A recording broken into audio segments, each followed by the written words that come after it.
18 سال 18 سال کے بعد لاہور کے آسمان ایک بار پھر رنگوں سے سجنے والے ہیں۔ ایسا لگ رہا ہے جیسے شہر نے ایک لمبی گہری سانس روکی ہوئی تھی، اور اب 6، 7 اور 8 فروری کو وہ سانس رنگوں، کہکہوں اور بوکا کانٹا کے شور میں باہر آئے گی۔ اور یہ صرف ایک سانس نہیں، یہ ایک پوری نسل کی پہلی سانس ہے۔ وہ نسل جس نے بسنت کو صرف اپنے والدین کی کہانیوں میں، پرانی تصویروں میں یا شاید فلموں میں دیکھا ہے، ان کے لیے تو یہ ایک خواب کے سچ ہونے جیسا ہے۔ بالکل، اور اسی خواب کو سمجھنے کے لیے آج ہمارے پاس بہت کچھ ہے۔ ڈان اور زمین نیوز کی رپورٹس ہیں جو شہر کے موجودہ جوش و خروش کو دیکھ رہی ہیں۔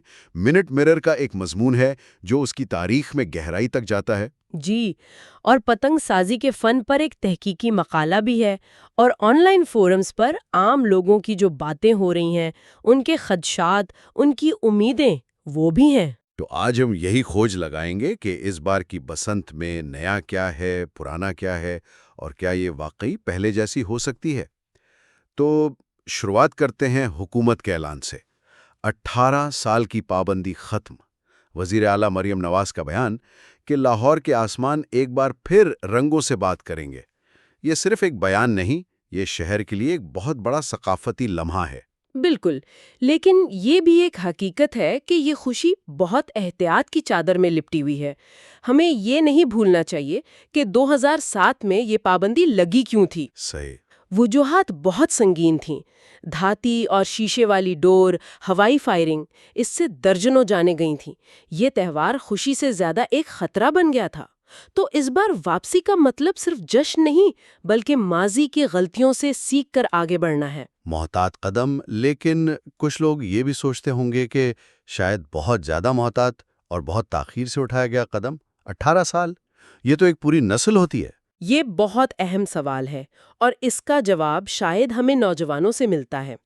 ڈان کی ایک رپورٹ میں 25 سالہ آیت نور کا تبصرہ ہے۔ وہ کہتی ہیں، یہ میری پہلی بسنت ہوگی جسے میں اپنی آنکھوں سے دیکھوں گی، نہ کہ صرف کہانیوں یا اسکرین پر۔ ذرا سوچیں، 25 سال کی عمر میں پہلی بسنت۔ جی، اور دوسری طرف وہ نسل ہے جس کے لیے بسنت زندگی کا حصہ تھی۔ 47 ایئر اولڈ حسن اعجاز وائن، جو کہتے ہیں کہ وہ 5 سال کی عمر سے 22 سال کی عمر تک تقریباً ہر روز پتنگ اڑاتے تھے۔ یہ ان کے لیے سانس لینے جیسا تھا۔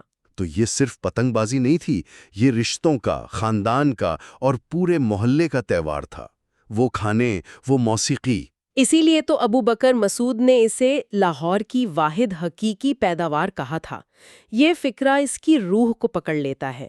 چھتوں پر بجتی موسیقی، بو کاٹا کے نعرے اور ہوا میں گھلی سموسوں اور جلیبیوں کی خوشبو، یہ سب مل کر ایک ایسا تجربہ بناتے تھے جو صرف لاہور ہی دے سکتا تھا۔ اچھا، تو اس کی جڑیں صرف لاہور میں نہیں بلکہ اس خطے کی ہزاروں سال پرانی تاریخ میں ہیں۔ یہ صرف پتنگ بازی سے کہیں زیادہ پرانی بات ہے۔ بالکل، اس کی اصل تو بسنت پنچمی میں ہے، جو بہار کی آمد کا جشن منانے اور علم کی دیوی سرسوتی کی پوجا کا ایک قدیم ہندو تہوار ہے۔ منٹ مرر کا مضمون بتاتا ہے کہ اس کی تاریخ پہلی صدی عیسوی تک جاتی ہے۔ اور پھر یہاں کی مٹی نے اسے اپنا رنگ دے دیا۔ 13ویں صدی میں صوفی شاعر امیر خسرو، یہ کہانی بہت دلچسپ ہے۔ جی، جب انہوں نے اپنے مرشد حضرت نظام الدین اولیاء کو غمگین دیکھا تو انہوں نے سرسوں کے پھولوں جیسے پیلے کپڑے پہنے گاتی ہوئی عورتوں کو دیکھ کر خود بھی ویسا ہی کیا اور خانقاہ پر بسنت کا جشن منایا۔ یہ وہ لمحہ تھا جہاں سے یہ تہوار مسلمانوں کی ثقافت کا بھی حصہ بن گیا۔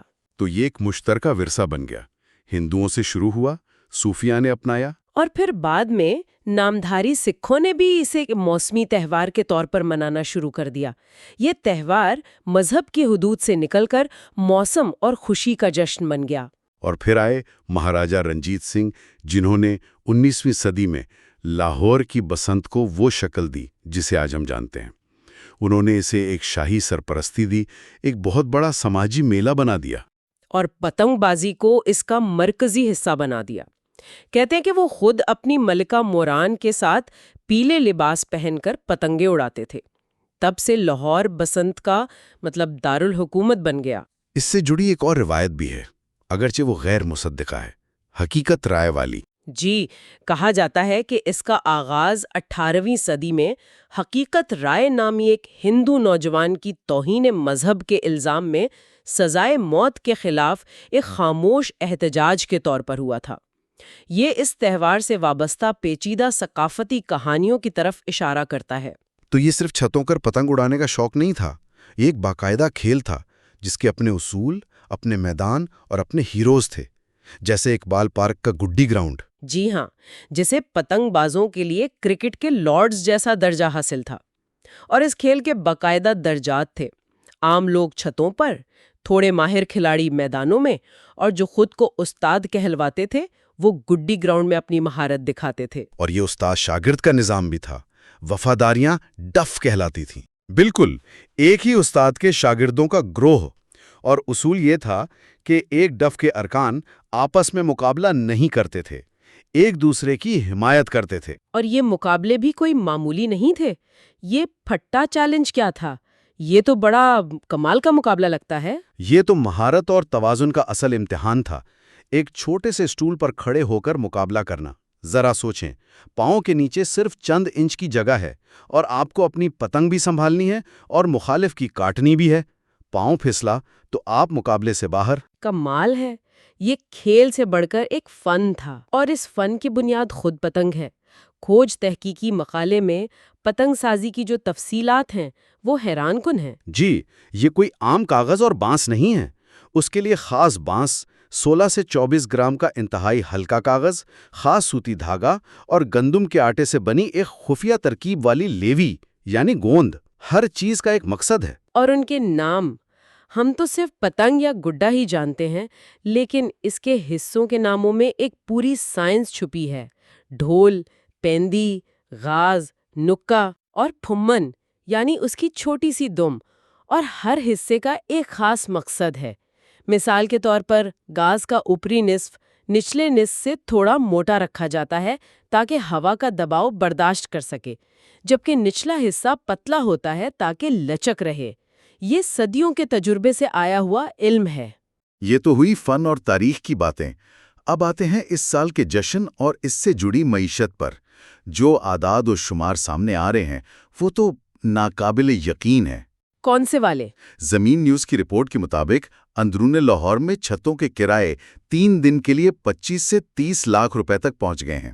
واقعی 30 لاکھ روپے صرف ایک چھت کا کرایہ؟ جی ہاں۔ یہ حیران کن ضرور ہے، لیکن غیر متوقع نہیں۔ 18 سال کا جو خلا پیدا ہوا ہے اس کی وجہ سے مانگ آسمان کو چھو رہی ہے، اور یہ صرف چند چھتیں نہیں ہیں۔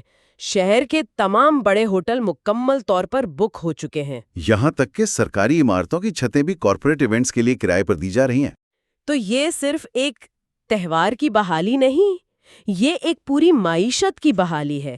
پتنگ ساز، کیٹررز، فیشن ڈیزائنرز، ایونٹ مینیجرز، ایک پوری انڈسٹری دوبارہ زندہ ہو رہی ہے۔ علامہ اقبال کے پوتے یوسف صلاح الدین نے کہا تھا کہ اگر اسے صحیح طریقے سے فروغ دیا جاتا تو یہ ایک ملٹی ملین ڈالر ایونٹ بن سکتا تھا۔ ایسا لگتا ہے کہ اب یہ اسی راہ پر گامزن ہے۔ یقیناً، اور اس کا سب سے خوبصورت منظر اندرون شہر میں دیکھنے کو ملے گا۔ وہاں کی جڑی ہوئی چھتیں ایک بہت بڑے مشترکہ جشن کا میدان بن جاتی ہیں۔ بازاروں میں پیلے کپڑوں اور مہندی لگوانے کا رش بتا رہا ہے کہ لوگ اسے کس شدت سے منانے کے لیے تیار ہیں۔ ٹھیک ہے، یہ سارا جوش و خروش اپنی جگہ، لیکن اس سب پر حکومت کی کڑی نظر ہے۔